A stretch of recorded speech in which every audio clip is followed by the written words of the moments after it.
Alors que 98,6% des OQTF n'ont jamais été condamnés par la justice et que le CEPI, dépendant de Matignon, explique que les études concluent unanimement à l'absence d'impact de l'immigration sur la délinquance, Bruno Retailleau estime que la réalité dément cette étude.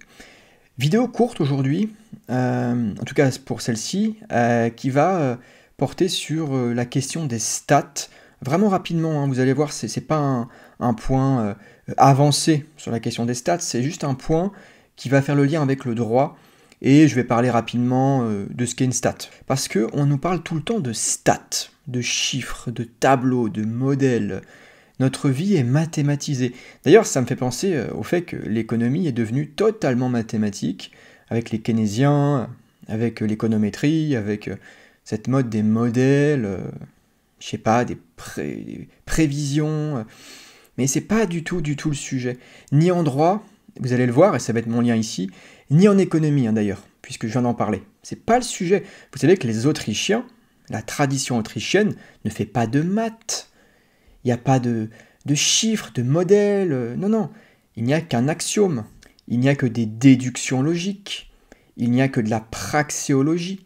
Donc des lois praxéologiques, des théorèmes, certains d'eux-mêmes, parce qu'ils partent tous de l'axiome de l'action humaine. Donc voilà, la praxéologie. Il n'y a pas d'histoire de stats. Et là, c'est pareil. Il n'y a pas de stats. D'accord? Donc c'est mon mot du jour, et je vous le partage aujourd'hui, mes chers amis. On s'en fout des stats. Là, il se trouve que la stat, c'est 1,4% des OQTF sont condamnés. Bon, je passe sur ce que veut dire condamné. Pourquoi? Quel type de profil? Je passe. Je m'en fous. Ça n'annule pas notre souveraineté, c'est-à-dire notre droit de choisir. C'est le point majeur dans ce genre de discussion. Je n'ai pas besoin de tes petits calculs pour choisir qui inviter ou pas chez moi. Je suis chez moi, propriété privée, je choisis. Est-ce que c'est si compliqué à comprendre ce truc-là? Vraiment, les stats, c'est un truc utilitariste qui sert à légitimer des discours purement idéologiques, de gauche, de droite. C'est pas le sujet. Là, alors, en l'occurrence, vu le sujet, c'est très de gauche. Au mieux, centre-gauche, ok, bon voilà, pour légitimer l'immigration, quoi. D'accord? Qui sert le pouvoir et les patrons en connivence. Mais 1,4% des OQTF sont condamnés, je m'en fous. C'est pas mon sujet c'est le droit de propriété. C'est est-ce que je suis souverain chez moi? Est-ce que je décide qui peut fouler mon territoire? Il se trouve qu'en France, puisque l'État est là et qu'il gère l'immigration, on n'a pas du tout le choix. Il est toujours dernier juge. Mais là, bien sûr, je fais de la projection avec vous. Je fais du modèle libertarien. Le modèle libertarien, c'est du droit de propriété. Il n'y a pas d'histoire de droit public, d'État qui gère l'immigration. Ça dégage tout ça. Il n'y a plus que des gouvernances de droit privé, que des territoires de droit privé, des copros, des associations de propriétaires, que sais-je, qui décident qui foule leur territoire ou pas. Et attention, ces copropriétaires, ou ces propriétaires individuels d'ailleurs, peuvent parfaitement, s'ils le désirent, s'appuyer sur des stats. Oui, pas de souci. Mais la stat en soi ne fait pas le droit. C'est une inversion permanente de la réalité et du fonctionnement social à chaque fois. La stat peut être un outil pour illustrer, pour se renseigner, pour faire des corrélats. Très bien, pas de souci, très bien. Mais ça n'est pas du droit. Ça n'annule pas notre souveraineté individuelle. Et par extension communautaire. Parce qu'à chaque fois, en fait, il y a une tentative de se servir de la stat pour aller légitimer des politiques qui seront nécessairement coercitives avec l'individu, avec son droit de propriété. Ça, c'est un premier point. Donc après, je le dis, moi je pense que les gens globalement ne comprennent rien à ça, quoi. Ils allument leur télé, ils voient une stat présentée par un mec qui fait à peu près sérieux, enfin qui fait, hein. Ils choisissent bien aussi leurs journalistes de plateau qui passent aux bons horaires, hein. Ils sont très bien triés, hein. Très bien sélectionnés, vous pensez bien. Donc ça fait sérieux, il y a une stat, bon bah on y croit, enfin on n'est pas formé au sujet, on zappe, on n'est pas très connecté aux propos de fond et on fait pas très attention au fait de scruter les propos, de ce qu'ils veulent dire, de qu'est-ce que c'est une stat, pourquoi c'est présenté comme ça, quels sont les intérêts en jeu. Donc on est facilement hypnotisé par tout ça. Et bien sûr, c'est ce que je dis à la fin, c'est de la pure manipulation tout ça. D'accord? Donc, pour lire un peu mon texte, c'est pertinent en fonction de ce qu'on cherche à faire ou à illustrer, mais gardons à l'esprit qu'une stat, c'est par définition soumis à des hypothèses et à des choix. Voilà, c'est de la méthode, c'est du choix, c'est de la décision. Et c'est pas grave, hein, les biais en soi. Je suis pas en train de poser une espèce de positif, négatif, je sais pas quoi, c'est pas le sujet. Hein. Non, je vous dis juste que c'est des choix, les stats. Une stat, par définition, c'est une fabrication humaine, c'est ce que je veux vous dire. Donc attention à tout ça, on peut pas juste se dire « Ah bah voilà, ah c'est bon, c'est bien la preuve qu'il n'y a aucun lien entre OQTF, immigration, ou l'inverse, hein. On peut parfaitement imaginer une stat droitarde, full biais, qui en fait fait dire l'inverse d'un truc si on l'avait croisé avec autre chose. C'est pas le sujet gauche-droite, hein. C'est pas du tout mon sujet. Mon sujet, c'est qu'une stat, c'est fabriqué. Et qu'il y a ici des intérêts idéologiques en jeu. En l'occurrence, ici, des intérêts qui sont plutôt immigrationnistes. D'accord? C'est tout ce que je dis. Donc quand on va un peu fouiller dans les tweets cités ici, on se rend compte qu'il y a tout un tas de gauchistes, voilà, j'en passe des meilleurs, qui se disent « Regardez, le fasciste Retailleau nie la science. » Mais non, c'est pas qu'il nie la science, c'est pas ça.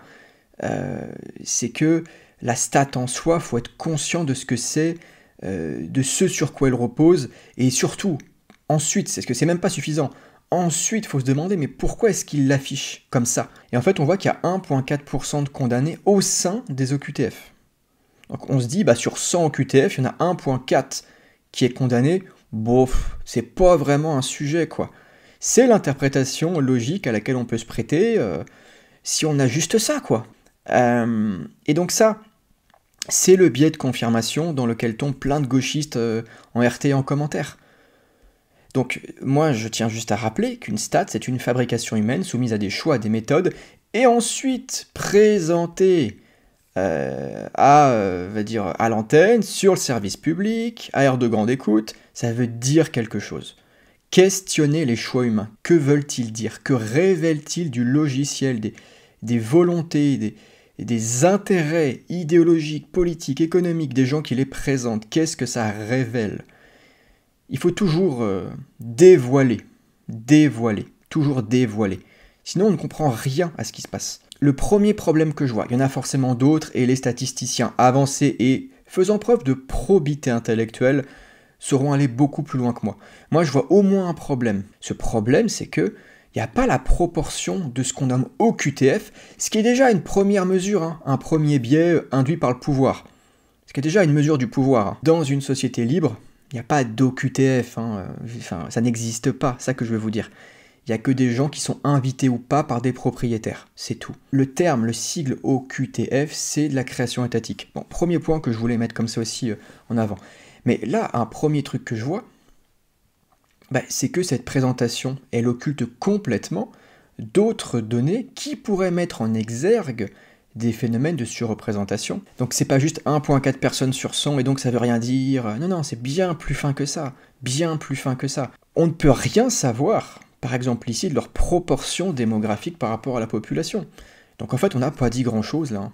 On n'a même quasiment rien dit. À supposer même que ça soit de base un calcul reposant lui-même sur des données bien agrégées, dans une méthodologie qui se tient, enfin bon, voilà, ok. Il y a tellement de couches de vérification pour être à peu près rigoureux, quoi. Enfin, faites très attention à tout ça. De manière générale, je constate que le pouvoir, et notamment qu'un certain nombre de propagandistes immigrationnistes, se servent de la stat, loin de toute rigueur et de probité. Très très loin, pourquoi ?